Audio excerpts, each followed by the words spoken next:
We are live. I will just copy that link to you right now.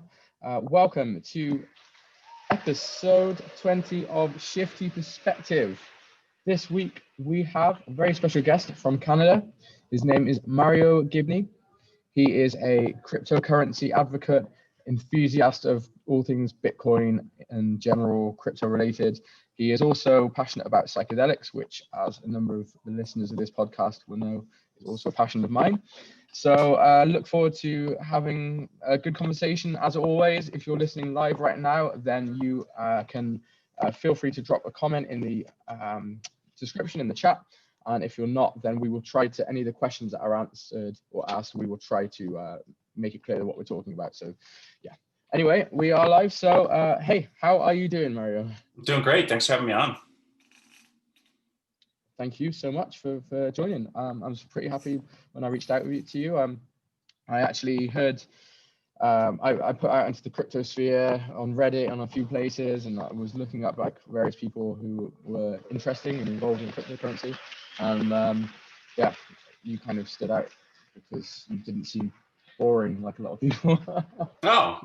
Thank you. I appreciate it. I was pleasantly surprised when I got your message. I didn't realize. Yeah, I was kind of wondering how you found out, because I mean, I make the occasional tweet about psychedelics, but it's not like most of my online presence is very much just like Bitcoin. So yeah, it was. I've done a few podcasts and stuff before, but again, it's always been on the Bitcoin end of things. So I was pleasantly surprised when I got your message. So you were like, "Yeah, you want to come and talk about psychedelics and Bitcoin?" I was like, "Those are two of my favorite things. Let's do it." Yeah. Awesome, sweet. So I guess the best thing to start off with would actually be explaining a bit about yourself, who you are, what you do, and how did you get into cryptocurrency, Bitcoin? Sure. I am going to start with a big correction. I wouldn't call myself like a general cryptocurrency and blockchain advocate. I'm very much like Bitcoin focused. Yeah, like I don't know how much you've poked your head into the scene, but there can be a lot of contention between the different projects and stuff, and there is a lot of nonsense out in the space. So I tend to try to be really laser focused on what I do. And yeah, like our company does do blockchain stuff aside from Bitcoin, but it is very, very Bitcoin centric. So yeah, like I said, I'm a Canadian guy. I had actually, if I'm going to tell you about how I got into Bitcoin, I spent most of my 20s as an English teacher out in South Korea. And yeah, while I was there, I had some guy in a bar about, this would have been 4 years ago now, it would have been 5 years ago. Yeah, in 2015 sometime was, kind of told me about this Bitcoin thing. It's this new form of money. And I thought it was kind of interesting. Like I've always been sort of interested in computers, but my background's in humanities. Like I studied classics in university. So while I spent a lot of time online, I was never really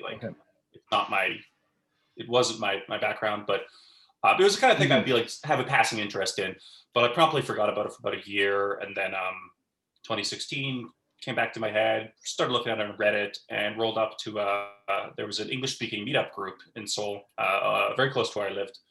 And so it was a mixed group of like Koreans and expats there. And I got hooked pretty much from the beginning. Like it was, about half a dozen guys would show up once a week to, chat in a coffee shop about latest technical developments and stuff. And I just thought it was so interesting right from the get-go.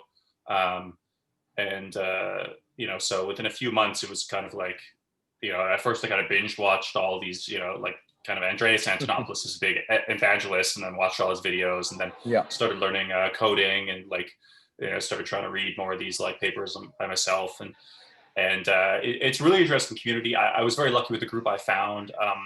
Ruben Thompson, the guy who runs the meetup, is like basically completely self-taught. Like just kind of taught himself, cryptography, and like produced his own research in the space, despite having a non-technical background as well. And he kind of taught me tons of stuff. And other guys in the group, like shout out to like Sanket, Ben, and Ali, yeah, for the next kind of year and a half, I kept doing my thing in Korea, but I was very involved with a meetup group. And then in 2017, kind of cryptomania took off, like especially in Korea. Like suddenly, like, prices gone up, everyone wanted in, and our meetup attendance kind of ballooned. And so then I took on more of a organizer role. And so I would like start teaching people about stuff once a month. And if you want to learn something, force yourself to teach it to someone else, because that will really kind of force you to sharpen your skills. Yes. And then, yeah, so by the end of 2017, I kind of decided I was going to come back to Canada and try to make it somewhere in the Bitcoin industry. And I was very, very fortunate to meet someone from within my current company, Blockstream. And so yeah, he recommended me for my current job. They wanted a Canadian who could start at the beginning of January. That would have been 2018. And so I jumped on that. And yeah, my current role, I'm a customer support lead. And so a lot of my job is just helping people use our products, mainly this Bitcoin wallet we have called Blockstream Green. And I also do stuff for our marketing communications team. So, you know, we've got like an online store where we sell kind of, you know, some marketing materials, but it's also kind of a proof of concept for new payment mechanisms we're developing. Nice. And yeah, so, you know, it's still like, we're still very much in growth mode. So it's, you know, you have your job, but whenever something else needs doing, like find someone who can do it. So Yeah. it's been a big change from teaching, but I really love it. It's kind of there's never a boring moment. Yeah. It's a really crazy jump, really. I mean, completely, yeah, it's kind of almost seems like something you couldn't really predict career path going down that way. And no, God, no. Quite surprising that you've taught yourself to code. I mean, I don't know what kind of level your coding is at, but I super hobby amateur. I don't really code for work. Okay. I kind of learned the principles on my own, and it's helpful to me to be able to liaison between the devs and the users. But like my role is very much, like bridging that gap. That's a lot of what I do. And your company, do they focus on businesses, or are you working with like users as in individual people, or is it mainly like large companies? Our company does both. Like our main business model is more business oriented, but what I work with our app that is more user focused. So for me, I'm more commonly dealing with users. We have quite a few projects, like so I'm just wondering how much detail I should go into here. Like our main project is a thing called Liquid sidechain, which is like our company is born out of this paper written about 5 years ago called sidechains, which is the way you can essentially create a blockchain that isn't independent and standalone, but is kind of like sort of like a spin-off from a larger one. Because one of the problems with the space is that you have somebody comes up with this new idea for like a blockchain with like slightly different rule set that gives you different properties. Mm-hmm. And if you launch it independently, often you launch it with its own token, which is great if you're looking to make a quick buck, and great for launching Ponzi schemes, but not really great for long-term value, or at least skews incentives. So sidechains were a way that you could kind of create this new blockchain, and then instead of having its own native asset, you can move Bitcoin from the Bitcoin blockchain onto this sidechain, and then operate it under these different parameters. So you get so what ours does, one of the things, it allows you to send transactions at a faster speed, but it requires, it's a little bit less trustless. So it's you have to trust that this federation of kind of members running sidechain are doing their part. Okay. And then, when you're finished using that use case, you can move it back to the Bitcoin blockchain. That's the rough idea. So our company was founded to kind of follow this vision. And yeah, so Liquid sidechain is our main thing. And so we also have our own wallet app, which you can use to store, your Bitcoin or use Liquid. And so that's what I'm involved in, doing customer support for that. We got a lot of other cool stuff. Like we actually rent bandwidth on 6 satellites in geostationary orbit, and beam, and we broadcast Bitcoin's transaction data down to Earth. So if you want to keep up with the Bitcoin blockchain, if you have a satellite dish, you don't need to use any of your own bandwidth. And so that's been a lot of fun. We actually, do you know who Chris Hadfield is? No, he's sort of like a astronaut Bill Nye. He's a Canadian astronaut who's done a lot of videos. So we actually got to send him his first Bitcoin through satellite at this event a month or 2 ago. So that was exciting. So, but yeah, so we've got we're kind of aiming to be like a full stack Bitcoin development company, like involved at kind of every layer of the protocol. Like we also do mining and facilitate mining for people. So we got quite a lot going on. Yeah. That's in Canada as well. Oh yeah. So I mean, the company's. Go ahead. Sorry. The mining is the mining done in Canada, or is that done elsewhere? Presently, it's done in Canada and the United States. We do have one mining facility out in Quebec, and a lot of our mining happens down in Georgia. And we're actually going to move away from doing the mining ourselves. The role we're going to have is, let's say you're a large institutional player and you want to invest like $10 million into Bitcoin mining. Like there's quite a lot of process goes behind that. You can't just like buy the equipment and roll out. You gotta, you've got to negotiate power contracts in advance. You've got to, make sure you're buying the right equipment, make sure it's running properly, have facilities set up. So our role is more in like we provide co-location services. So we negotiate all that in advance, and then you basically pay us to manage your miners for you. So that's what we're moving towards right now. But yeah, Canada and United States. Yeah. Cool. So just to like kind of roll things back a little bit, sure. Just for anybody listening, so I know that some of our listeners have no real knowledge of Bitcoin apart from what they might have seen in the news. In fact, I had somebody a few months ago asking particularly if I would get somebody on the podcast to explain a bit about Bitcoin. I've been into it for a long time, 7 years, maybe 8 years. Oh yeah, like early days. Longer than me. I got Bitcoin. Yeah, I guess so. But I mean, I've never really gotten into it fully in the sense of how you have not thrown myself into the community or anything. I love the idea of it. I got Bitcoin. I did pretty well from the Bitcoin going being worth a few dollars. And then I kind of got suckered into the whole altcoin thing, and I lost a lot of money as well. But I absolutely love the idea of it, and like I have e-commerce stores. That's like my actual main living, and my stores we accept Bitcoin and most like Ethereum and Litecoin as well on them as well. I believe that I'm really trying to, like, I've got lots of friends with businesses, and I'm trying to encourage them to start accepting Bitcoin and just get it used more commonly.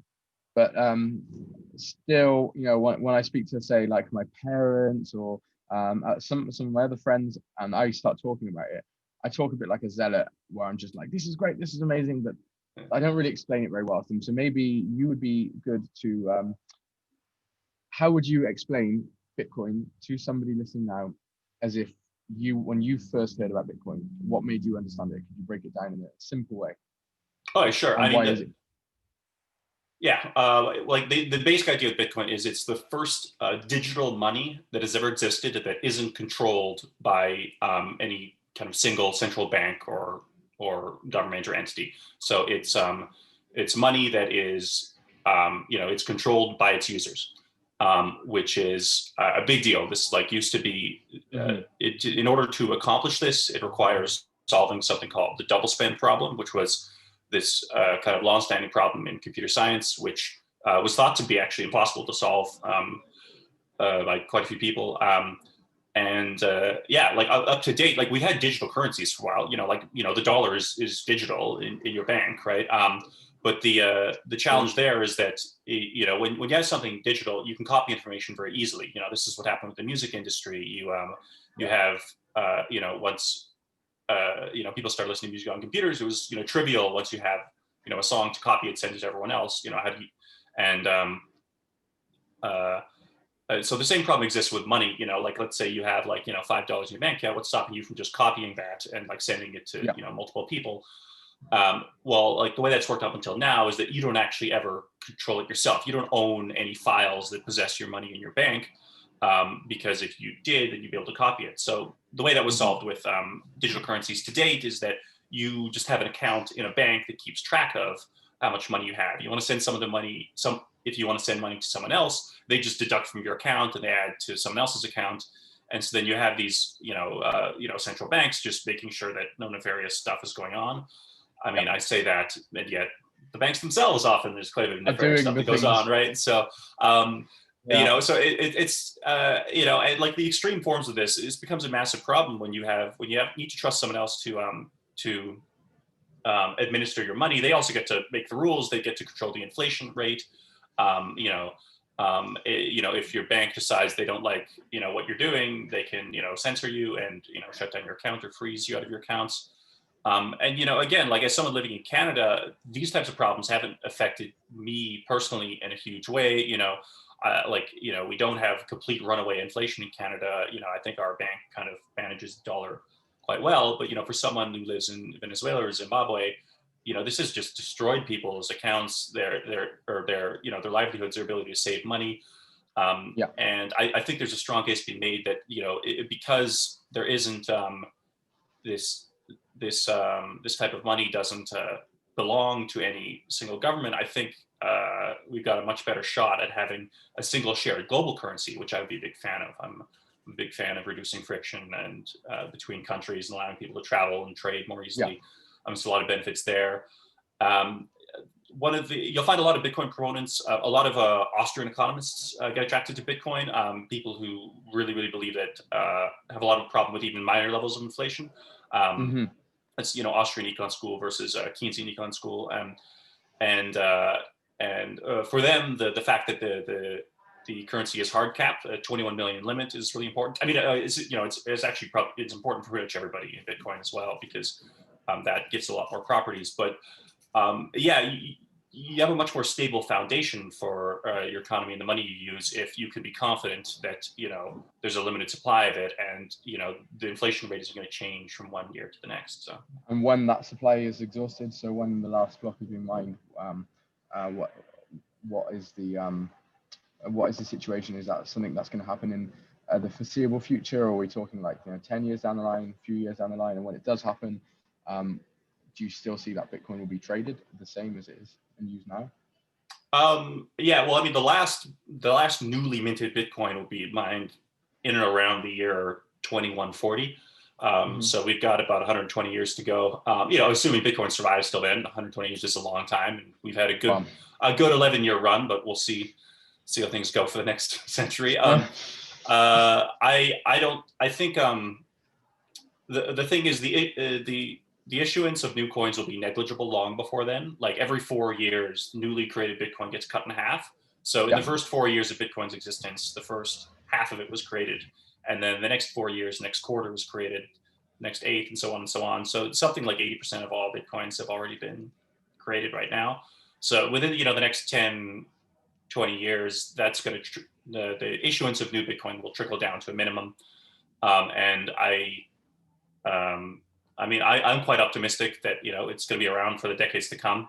There's I don't know how deep into the weeds you want to get. There's a lot of interesting kind of implications that come as the newly minted Bitcoin dwindles. I'm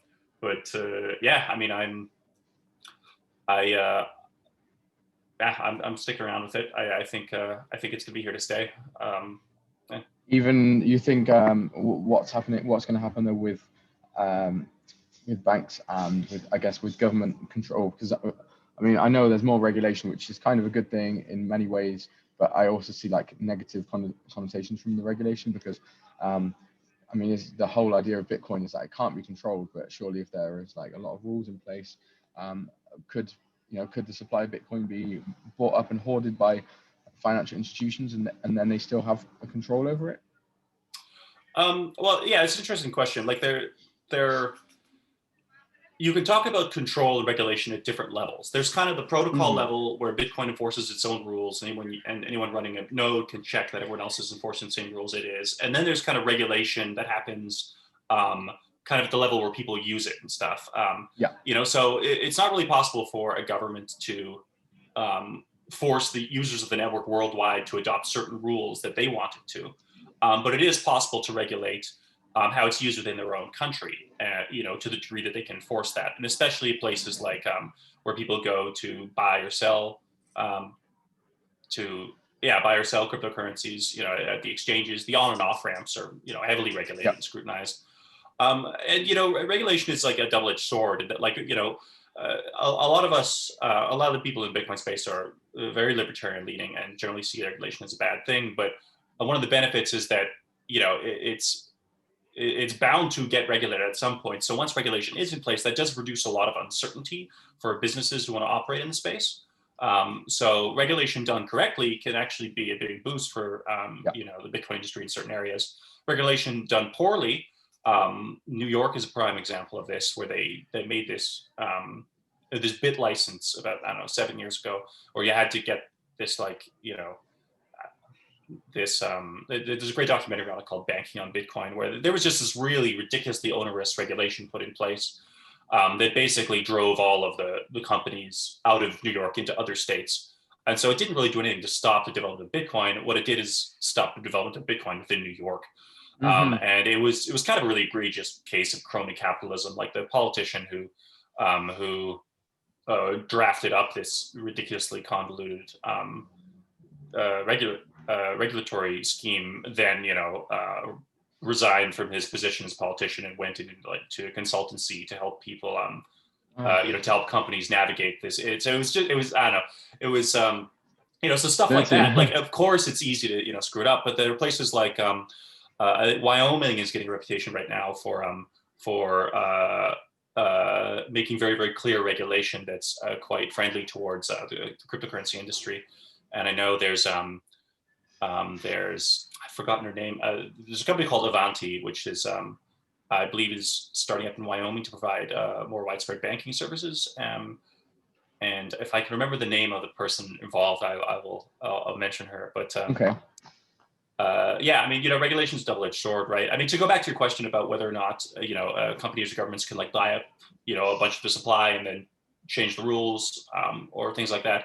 It doesn't really work like that. If you want to change the rules of Bitcoin, like, let's say I, don't like the supply cap. I don't want 21 million coins, but I think that, like, 5% inflation or 2% inflation in perpetuity is good. I can download the Bitcoin node software. I can change that rule set myself. And if I can convince a bunch of other people to adopt those rules instead, then they might agree to those rules as well. But as soon as you get different versions of the Bitcoin history that are incompatible with each other and might be valid in one rule set, not in the other, you'll end up splitting the currency in two. This happened. That's a fork.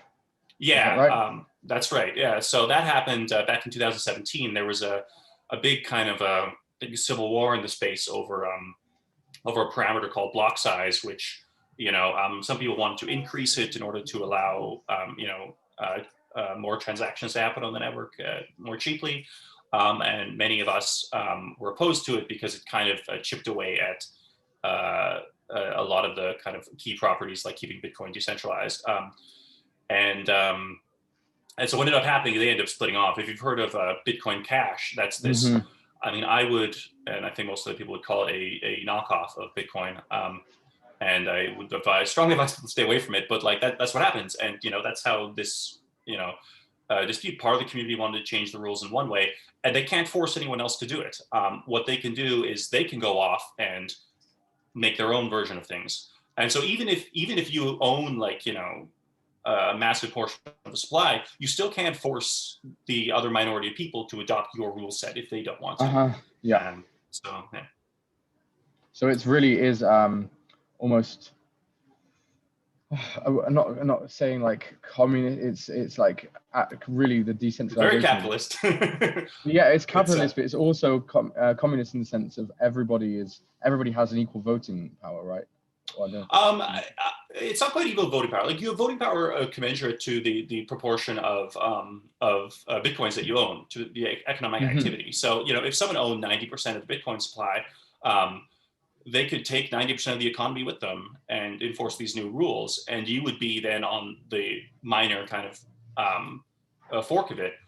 Yeah. But that's okay. At least then you still have this currency that has the properties that you want it to. So it isn't one vote, one person, because it's this permissionless system. Like, there's no registry, so there's no way to track identities. So it wouldn't stop anyone from spinning up like hundreds of thousands of nodes and saying, hey, look, I have hundreds of thousands of people I can vote. So you can't really have any mechanism where it's actually one vote, one person. That doesn't work. But what you can do is allow each person to state like the rules they want to be followed for where they keep their money. We actually just got a question asking, Can you explain what mining is of cryptocurrency? Sure. Okay, so right. So one of the challenges with keeping everybody, making sure everyone agrees on the state of the network without a central party, right? That was the main challenging problem to solve. Is that what do you do in a situation where, let's say, I create one transaction that I spend, one of my Bitcoin to one person, and then I create a transaction sending the same Bitcoin to someone else, effectively doubling my money. How does there needs to be a way for the network to resolve this problem. And so what happens is that if you want to have your transaction approved by the network, confirmed, it needs to be included in a block. So every 10 minutes, there's a new kind of batch of transactions added to the network's history. And you can't have two incompatible transactions included in that block. And so whichever one gets in first is considered the real, the canonical transaction, right? So the miners are the entities that create these new blocks. And you need to have some way where not just anyone create a new block, otherwise, how do you know which history to follow? So they go through a process called mining, which is, in a nutshell, it's a way of proving that they've expended a certain amount of processing power to produce that block. It's a proof of consumed electricity, essentially. And the way that the network decides which blocks are valid is if there's ever competing versions of history, they will default to the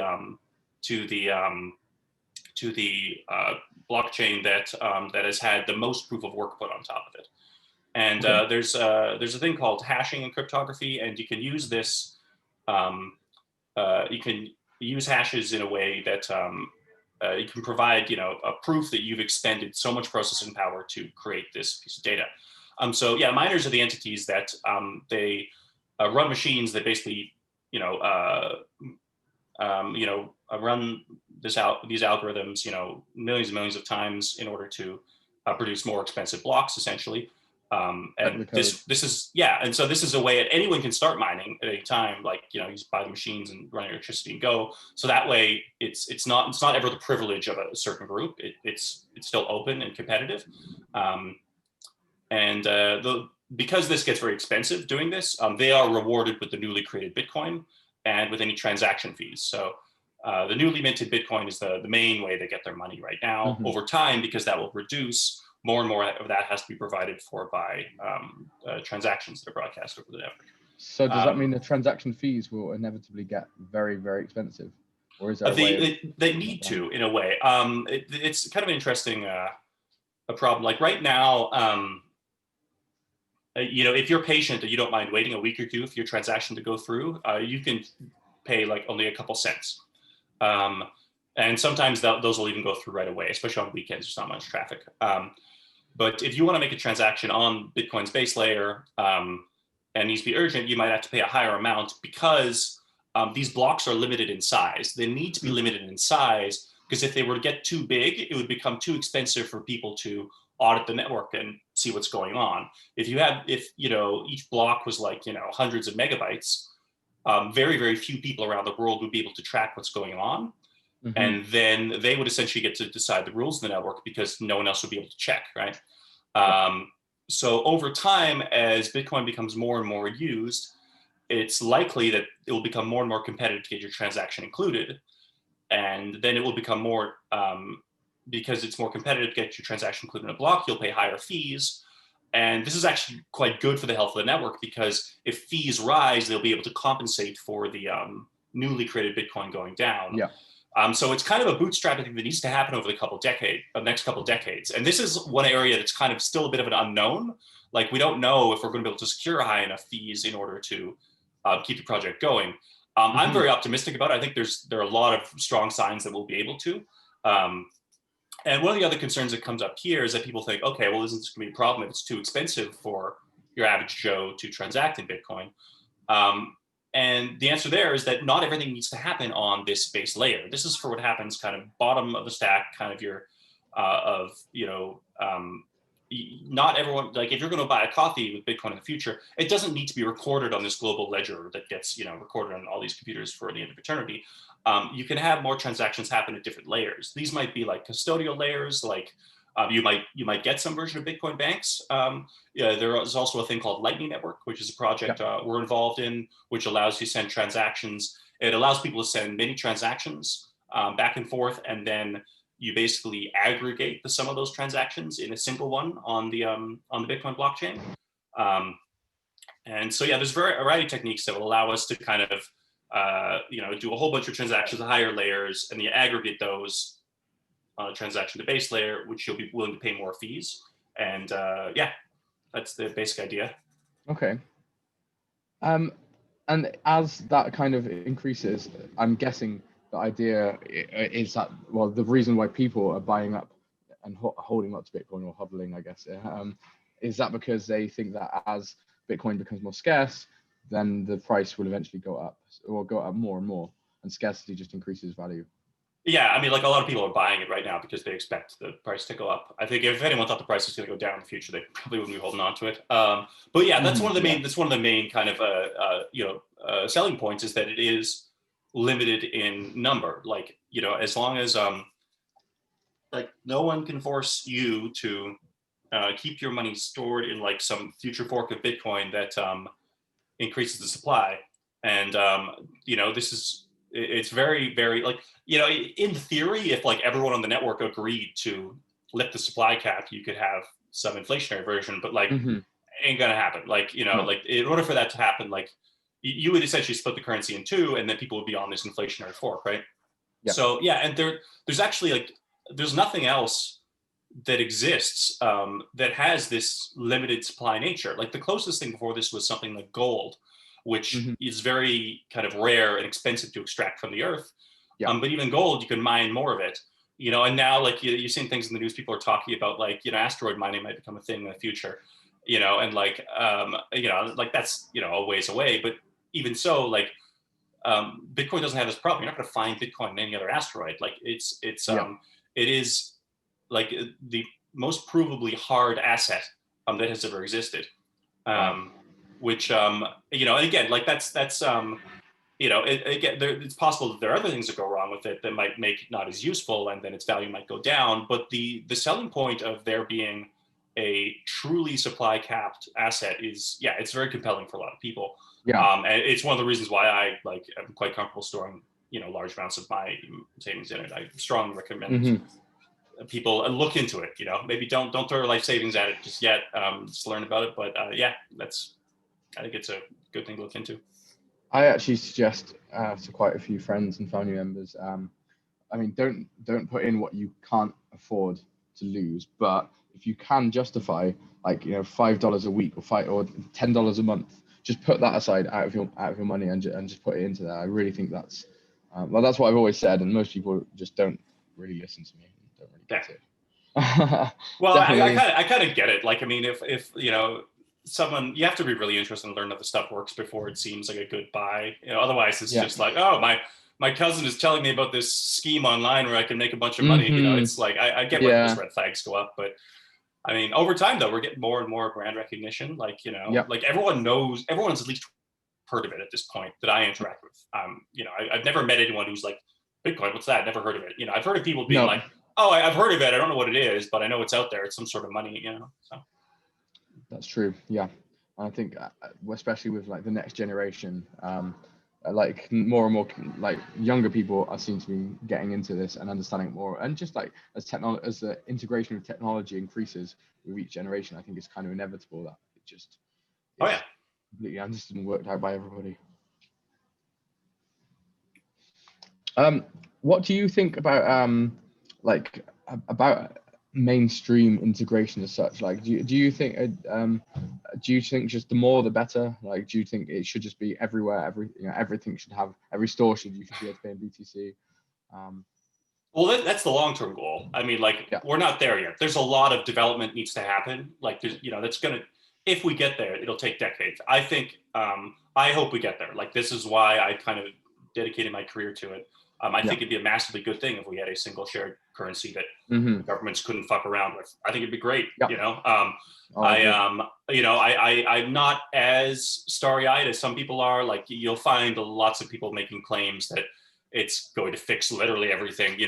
So I'm not that big, but I think it'd be a massively positive thing. It would also, like, it essentially allows people to do their own banking, which I don't think anything more than a small subset of people will do that. But the fact that it becomes an option is a big deal, because then people who are forced into these really lousy living situations, in these countries like that have runaway inflation, suddenly have an out that they didn't have before.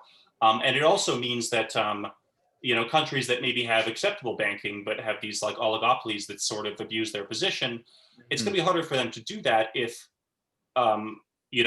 people say, okay, I'm gonna withdraw and do it myself. Like, I mean, I never had the option with my Canadian dollars to withdraw and send money digitally myself. Like, you can withdraw your cash, but like it's pretty limited what you can do with that.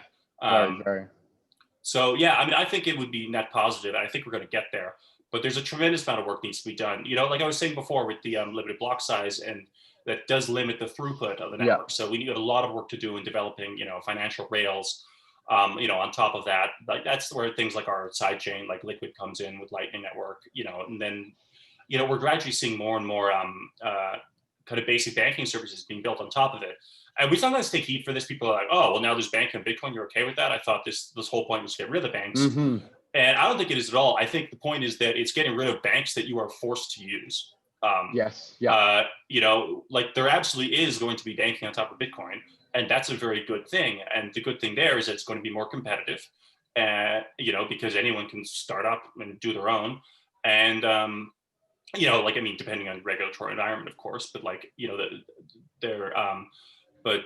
the fact that you won't be forced to use any of them, you can pick and choose. So I think it's going to be good if and when it happens.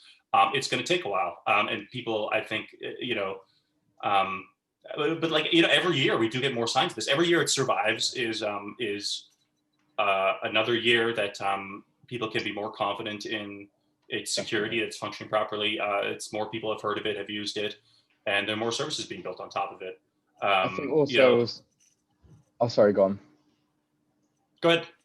I just to kind of agree with your point there. I think also surviving things such as like COVID or global financial crashes, and I think that just shows the resilience and just gives more and more trust in it. So I think the more bad things happen like that, and the better it is kind of for crypto and Bitcoin in general. Yeah, I mean, like Bitcoin does well in a chaotic world, and like I'm not gonna hope for things to go badly, because I mean, I think it'd be pretty unethical for people to celebrate getting rich when other people are suffering. It's like it's like, you've seen that movie The Big Short, about the financial crash in 2008. I have not seen that. Okay, it's really interesting. It's like a, what's it called, docufiction, or it's like and it follows around kind of these groups, a few individuals who saw the crash coming and betted big on it, and they got quite wealthy. And it's interesting. Like, some of them were just in for themselves. Some of them were like trying to warn people about this and saying this is really bad. And there's a good scene in it where these two kids, like I think they're in their early 20s, they basically got mega wealthy over time, and they had gotten this like old neighbor of theirs to help them, who this guy who played by Brad Pitt, who like used to work in the finance industry, and it's them like celebrating in this scene, like, because they just kind of got really rich over the course of a few days. And he's like, stop dancing. He's like, don't dance. And then he kind of lectures them about how, like, you realize what's going to happen here. This is going to be a massive economic collapse. Like every percent unemployment goes down, like, several 100,000 people die or something crazy like this. He's like, enjoy your money, but don't celebrate this. And that's kind of how I see it. Like, I'm buying Bitcoin, and something like COVID, like, I'm not happy that happened, but the kind of economic collapse it has brought on has definitely benefited, I would say, the Bitcoin kind of scene, in that like more people have gotten interested, because there's tons of, there's negative inflation rates happening around the world. There's tons of money being printed. There's a lot of uncertainty, and people see Bitcoin as kind of a safe haven from that. Wow, I think that obviously that's it isn't a good thing to to celebrate the badness, or the downfall of other people, but for sure it's good that from the ashes something can come out. But I mean, you can prepare yourself for it, because it's inevitable. There are going to be, like, everything is not going to be hunky-dory from here on out. So you can't prepare yourself from that. And I think it's okay to, accept a return from that as long as you're not contributing to it. But Bitcoin does well in a chaotic, uncertain world. Yeah. Mm-hmm. We've got a couple of questions. First of all, sorry, I'm waving my hands around. I sat outside and I've got mosquitoes are attacking me right now. So I'm not crazy. I'm just. I'm impressed with your audio. You're clearer than I expected you to be when we started this call. So you're. Yeah, good. That's You're awesome. Yeah. Sorry. Yeah. So I got a few questions. First one is well, I guess we kind of just covered that. They said, do you think Bitcoin will become accepted by countries in general? So I guess that's like, do you think overall governments are going to accept it? Which I think pretty much yes. Yeah, I mean, it's already started to happen. I believe in New Zealand and Japan, it's already been recognized as legal tender. And a few countries have banned it and then unbanned it over the last few years. And banning it doesn't really work, in that it works at effectively driving out all the business out of your country. But if people want to use it, you can't really stop them. It's kind of like banning weed. Good luck with that. It's the whole point of it is that because you don't rely on any other entity, you could do it yourself. The government can't really stop people from using it if they are really motivated to. It's pretty clear that in Canada and USA and Europe and Japan, South Korea, in the developed world is no one's trying to ban it right now. I think that ship has kind of sailed. And I think eventually we'll get to the point where it's accepted as legal tender. I think it needs to be recognized as money. I mean, we're a ways away from that, I think. And we'll see how things go in Japan and New Zealand for the next year or two. But I mean, I think it's going to be very hard to stop at this point. Brilliant. The next question is, very question. You are crazy. Don't blame the mosquitoes. The next question is, what is the best way to break into purchasing Bitcoin? Well, it depends. Yeah, that's a difficult question to answer. It's going to depend on the country you're in, what you want to do with it, what your risk and privacy profile is. So if you are a person who wants to, your anonymity and privacy is extremely important to you, there are Bitcoin ATMs that exist in many places. You can go and purchase some for cash, and you don't need to register, give your name or anything, depending on your country. Those are great if you want to do stuff with it that isn't traceable. Not that we would ever do that, but but the trouble with ATMs is they typically charge you quite a high markup, so you'll be paying 7% over spot price on it. So it's you'll get kind of gouged there. If you are comfortable having your name on record and kind of registering as you would at a bank, cryptocurrency exchanges usually offer the best rates. Cryptocurrency exchanges or brokers, depending on where you are, most countries have some of these now, where you send off your information, they approve you, and then you can send them some of your national currency through whatever mechanisms you use in your place, and then it'll allow you to trade for Bitcoin like it's Forex market or something. The same as way you trade Canadian dollar for euros, you could trade Canadian dollar for Bitcoin, and then you can leave it on the exchange. You shouldn't. It's generally bad practice to leave your money on exchange because exchanges get hacked or go out of business, and your money isn't insured like it is by your federal government, depending on where you live. So it's generally good practice to then withdraw to your own storage device. So it could be a mobile wallet on your phone, Blockstream Green is our company's wallet that I just worked for. So I recommend you check us out. If for larger amounts, you can buy. Yeah, it's free to use. Yeah. Okay. And for larger amounts, you can store on a hardware wallet. So there are a few companies based like Cold Card and Ledger and Trezor that kind of build these specialized devices just for holding Bitcoin. That's safer for long-term storage. The mobile wallet is great if you'd like to have it available on your phone to spend pretty quickly. And even now there are companies that offer kind of interest accounts. There's a company called Ledden here in Canada. I actually do my own podcast with a few guys. We just interviewed them last week. Okay. Shout out to the Unhashed podcast. If you want to listen to us, that's they're one of these companies that are starting to offer early banking services. So you can actually deposit your Bitcoin with them and earn interest on it because they loan it out to people. And you can also deposit with them and use as collateral to get your own loan in dollars from them. So I I'm guess actually doing something like that. I'm actually going. I'm in talks. I'm going to be trying that out myself with a company with Cred. I'm not sure if you've heard of them. Cred? Cred.io. Yeah, Nope. my Cred, I think it's called. Okay, they actually officially affiliated with Litecoin. They're on the Okay. Litecoin Foundation website. I saw them on there, and yeah, they offer pretty good interest. You know, compared to conventional, banks' interest rate, which I like saying often negative interest rates. They actually offer, like 7-8% per year on Bitcoin or Litecoin. Okay. Yeah. I mean, yeah, it's interesting too that like now there is this emergence of a thing called stable coins, which are Hmm. essentially national currency backed currencies. Yeah, like so. Yeah, There's a thing called Tether was the main kind of big one, which basically supposedly they keep their billions of dollars in a bank account somewhere, and then they issue kind of crypto dollars basically. So you get dollar value, but on these cryptocurrency rails. So it yeah. allows you to send and exchange them in places you wouldn't be able to do that with the dollar, but it doesn't expose you to the risk of the kind of price volatility you find in cryptocurrencies. And Hmm. some of these are actually starting to earn high interest rates.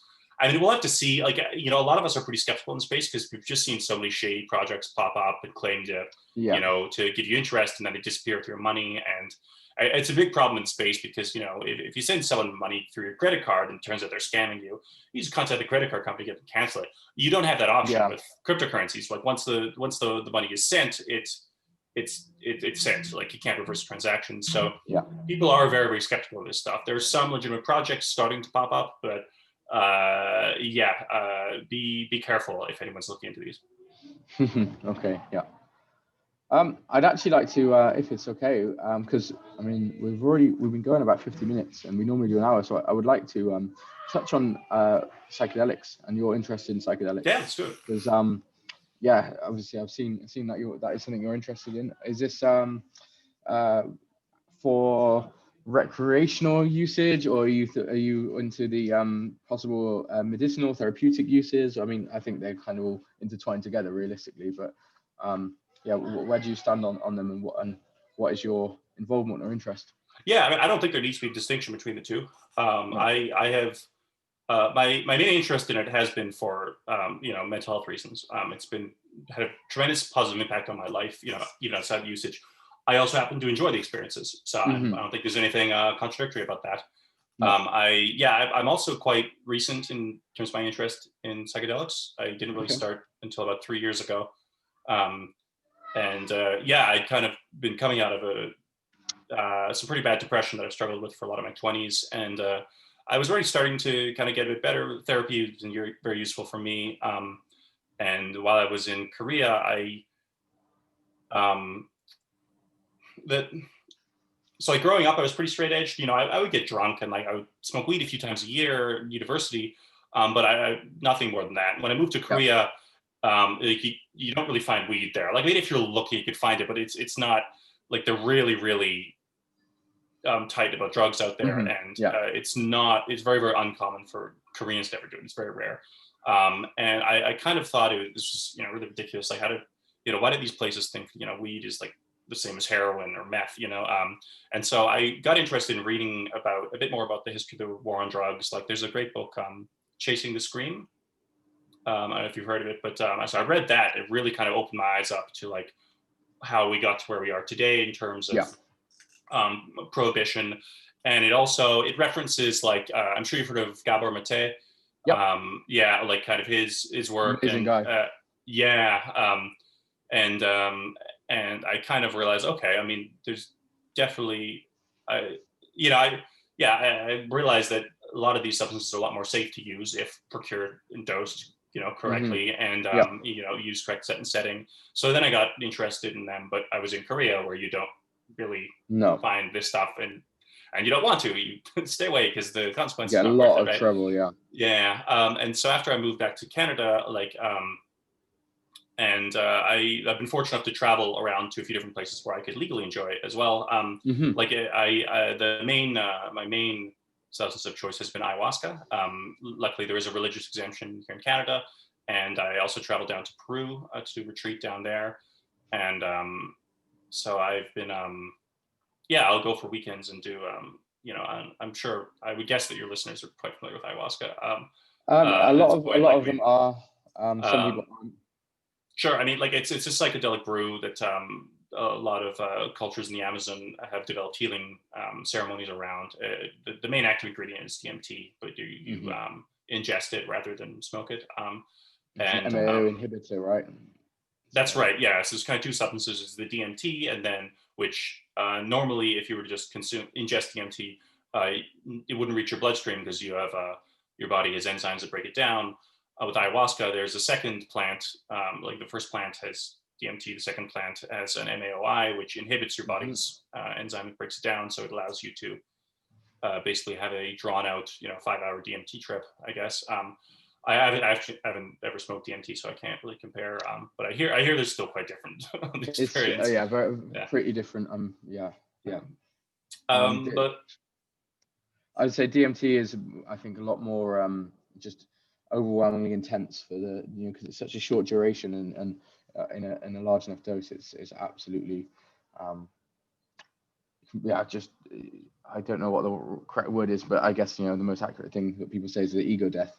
Where you have complete removal of your consciousness and yourself, and you're just observing yourself, or you're even transported into a completely different place, which I think ayahuasca is. I think just slightly different, but obviously it's still the same compound, really. right.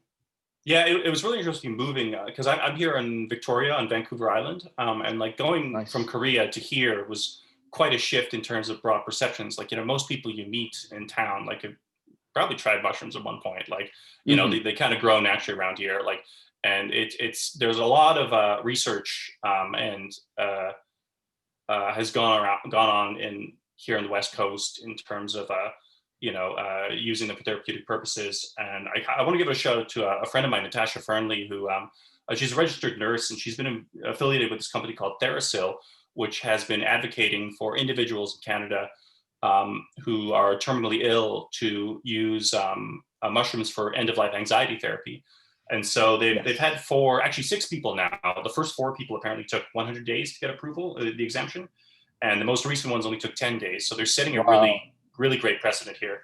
Incredible. And so they're like the company, TheraSil, it's like therapy and psilocybin combined, the word. And they want to develop training programs for people to become psychedelic like therapists or nurses or ministers. It's really cool to see that developing within kind of the legal regulatory framework. And there's another company in Canada called Havn, like HAVN, that recently got approved to develop synthetic psilocybin. So not an analog, the actual psilocybin compound. And so I guess it's going to be specific for like research and development of quality control. So it's really cool seeing this stuff come along. Like it was just amazing. Especially consider like 4 years ago, I was reading about this stuff, perspective, like why is there complete prohibition on this? And then I moved back here and I'm like, oh, okay, things are changing quite quickly. It's exciting. And then there's also this the 2018, the year I moved here, there was the Psychedelic Psychotherapy Forum, which is it's a conference that happens here once every 2 years. I volunteered to help out with it since it was like right down the road, and so I got to attend for free. Exchange for setting up some chairs. It was a good deal, but that was really interesting to see. I was really impressed by. I'm sure you've heard of Robin Carhart Harris. So he it was really interesting seeing his work, and there's another, they're having a conference next month, I believe, again, so it's okay.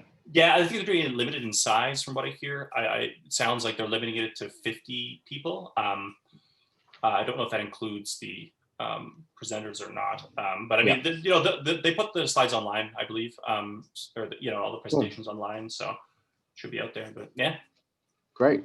Actually, I'm not sure if you have seen, we've had quite a few guests on related to psychedelics on the podcast. Have you seen the film Dosed? No, I haven't. I've had it recommended to me by a lot of people. I think I haven't watched it yet because I assume I already agree with the message at the end. Oh, definitely. It's so I'm just kind of like, I'm not in a huge rush to see it because I kind of like, I'm like, I'm probably not the person who needs to see this, but it is on my list. It's a really good documentary. It's is that the one where they do iboga treatments? Yeah. Or ibogaine? I'm not sure how to pronounce it. Yeah, it's iboga, and yeah, it's actually based in Vancouver, and the guys Nick and Tyler made it are from is it Quadriga Island, I think. So just off the coast of Vancouver Island. Yes, absolutely amazing film. Yeah, on the podcast we've had quite a few people involved in the psychedelic scene. Like out here in the Netherlands where I am, it's amazing. There is actually, lots of foundations and charities and research organizations which are really progressive. Getting, Maastricht University has a lot of studies going on. There's a few universities in the Netherlands basically which have the departments are really open to doing studies into all different treatments with psychedelics. It's crazy to think a few years ago that just wouldn't have been possible at all. And from what I hear, like 20 years ago, the space was dead, wasn't it? It was like completely. I mean, like maybe Johns Hopkins was just starting to do some stuff, but like, it's wonderful to see. And your kind of the path that you've gone down, so involved in Bitcoin cryptocurrency, and obviously passionate about psychedelics and stuff. Is this something that do you talk to your family about this kind of thing? What do they feel about Bitcoin and magic mushrooms? Sick of hearing about it from me. No, I mean, no. I think they're happy for me that I have something I love doing. I had a few lost years when I was out in Korea, and like I never really wanted to be an English teacher for life. It was just kind of a job to let me live out there because it was fun, They're not interested in buying some. Like they kind of said they wanted to, and they kind of went back on it. But like it's fine. Like they got other things going on. And, but my brother's interested in hearing about it. I chat with him quite a bit. I've got a cousin who's kind of put some money in, has poked around for a while. So that's nice. He lives in Ireland, and so we actually did keep in touch for quite a long time. And now we kind of talk a bit more about it. For the psychedelic end of things, I'm quite open about that as well. I mean, like it's on my Twitter. Like, so I am, and people, there's a bit more resistance to those. I try to understand, like, those who aren't familiar with it. Like if you hadn't looked into psychedelics at all, like, especially up until like 10 years ago, you probably had, your elementary school, drug talk view of things, and if you do drugs, you get addicted and die, it's or the whole thing of someone jumps out of a window. Everyone knows someone who thought they could fly. It's like, surely, really, realistically, if I thought I could fly when I was tripping, I just run and fly off the ground. Why would I have to jump out of a window? Yeah, I mean, it's there's a lot of things wrong with that view, but I mean, they're the people in my life have been quite supportive. I think they could see as well. Like I've never had a bad experience. Like I'm quite careful. Like again, like the main way my main interface to the world of psychedelics has been ayahuasca, where I have attended ceremonies with shamans who are trained professionals in doing this stuff, and so that kind of addresses a lot of concerns, and I kind of understand where it comes from. Like I think it's healthy for people to be worried, or at least concerned, and ask you about the risks, definitely. Because then you are going to be more careful. You should be like travel to places where you can do it legally. Ideally, that'd be great. If you can't do that, get a testing kit. Like I think I also sort of make a point to be really open about it, because I do want to break the taboo on it. Same. Like it's a problem that people feel like they can't talk openly about it. Luckily, it's changing. But no, I mean, not everyone in my life has been encouraging, but now I've been fortunate in that my friends and family are not judgmental, condemning types. So I'm very very grateful for them, for even if they don't agree, the type of people who put a lot of effort into understanding things and expressing concerns in respectful ways. So yeah. Okay. That's wow. Yeah, I think it's really important. I just think just over time that it's again one of those things. I've just it is so similar with Bitcoin. It's one of those things that as it becomes more normalized and as people talk about it, break taboos, and it just takes people like you to actually be able to, because you're obviously a smart guy. You're obviously, you're not just someone who is taking drugs to get fucked up, and I guess the stereotype of what people would have imagined. So when people actually start meeting, it's the same when you go to those conferences, like psychedelic conferences, and you realize you're there, and there's people with PhDs, they're super successful business people, super successful writers, and they all use these as tools as medicine, and then you realize actually, well, no, this isn't, these are functional, successful people, and these things are helping them. These aren't people that are like drug addicts using this to just get. Yeah, maybe the government wasn't completely honest with us about this stuff. Yeah, definitely. It was really funny going to the psychedelic psychotherapy forum, because most of these kind of, if I'm going to like a conference or an event, it's probably going to be a Bitcoin one, where you're meeting a bunch of computer nerds who are used to sit behind screens all the time, and we're not all complete weirdos, but you meet a lot of people who are, not super into small talk, and you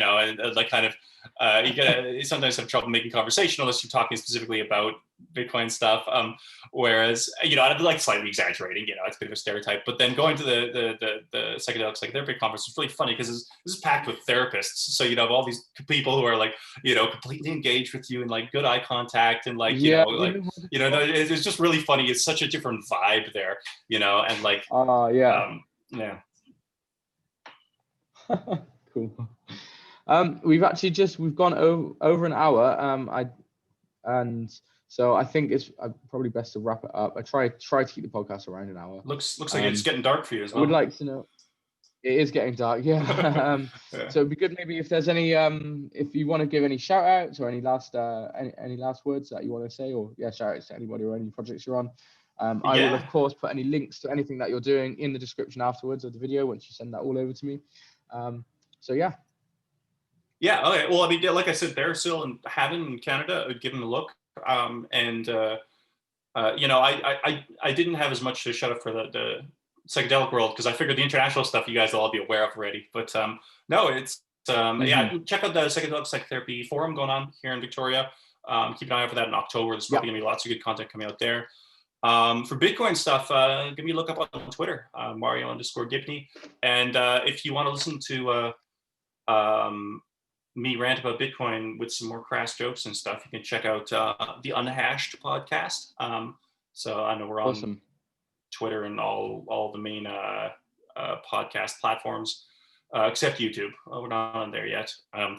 But there's a bit of a mix-up uploading our first content to YouTube, where Spreaker, the software we used, sent it to a channel called Sex Coach Nikki, who normally provides people advice on how to improve their sex lives. And for some reason, our content ended up there. It's still there. I don't know. Anyway, don't use YouTube. Look us up on Spotify, iTunes Listener, the website. Just go to unhashedpodcast.com. That's us.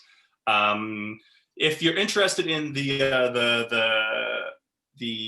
area between Bitcoin and psychedelics, I would recommend look up. There's a guy called Brandon Quillum, I believe his name, or Brandon Quidum, I forget. Okay. And he's got a few Medium posts called Bitcoin as a mycelium, which is interesting. He's also super passionate about both of these items. So there's enough content for you guys to check Brilliant. out.